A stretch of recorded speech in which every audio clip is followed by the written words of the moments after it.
Mala Justin Brownlee mga idol ang bagong import ng SMB. Champion sa 3-point contest, pinapadapa ang depensa ng kalaban. Hindi pa man nagsisimula ang panibagong season ng PBA para sa import conference na Governors Cup, nagpalit na agad ng import ang San Miguel Beermen. Matatandaan na SMB nga lang po mga idol ang naiiba sa unang inilabas na listahan ng mga import ng PBA. Ito'y matapos Lithuanian player kanilang kinuha bilang import. Nasubukan na si Taurus Yugela mga idol sa tune-up game laban sa Blackwater Bossing, pero mukhang hindi ata na-impress ang SMB at nagdesisyon agad ang team na magpalit na agad ng import at nakahanap nga agad sila ng pamalit. Ito nga po ay ang former NBA player na si Jordan Adams. Kumpara kay Yugela, mas malalim ang resume netong si Adams mga idol. Produkto ng University of California ng NCAA Division 1, 4-star recruit na kitano ng malaking potensyal sa NBA. Nag-average sa kanyang 2 taon sa UCLA ng 16.4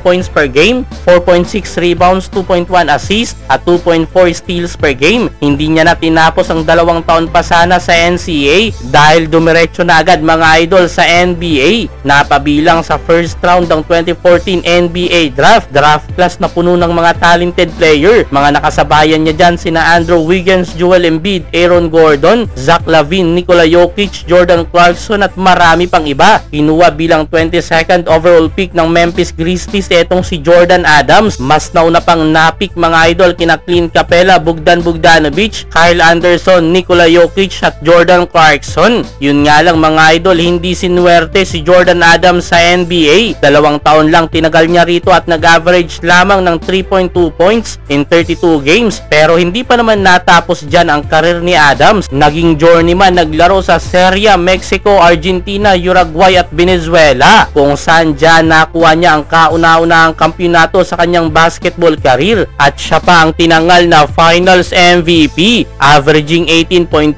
points, 4.4 rebounds at 3 assists per game. Huling naglaro naman mga idol sa Indonesian Basketball League sa koponan ng Dewa United Banten, kung saan nakateammate niya dyan ang pamilyar na sa atin na si Lester Prosper. Sa pangunguna ni Jordan Adams, number 1 sa standing ang kanilang team. Yun nga lang na-upset sila sa semis ng top 5 team na Satria Moda na tinalo naman sa finals ng Pelita Jaya nila Justin Brownlee. Though nabiguman para sa kampyonato, gumawa pa rin ng pangalan si Jordan Adams sa season na yan ng IBL matapos mapanalunan ng 3-point contest sa All-Star Game. Yan ang pangunahing dahilan kung bakit siya ang kinuwang pamalit import ng San Miguel Beermen. Ayon sa report, ang dahilan ng San Miguel kung bakit pinalitan si Taurus Yugela para magkaroon ng pyesa sa bagong patupad na 4-point shot ng PBA. Maliban sa outside shooting ni Jordan Adams, all around ang laruan ng import na ito. Swabe ang mga galawan mga idol, scoring machine na makikita sa mga numerong inilatag niya sa Indonesia. Medyo may hawig ang laruan nito kay Justin Brownlee mga idol, maske ang shooting form ay mala JB. Matulungan niya kaya ang SMB na makuha ang kampyonato? Well, let's see mga idol, dahil hindi din basta-basta ang mga import na makakatapat niya sa PBA.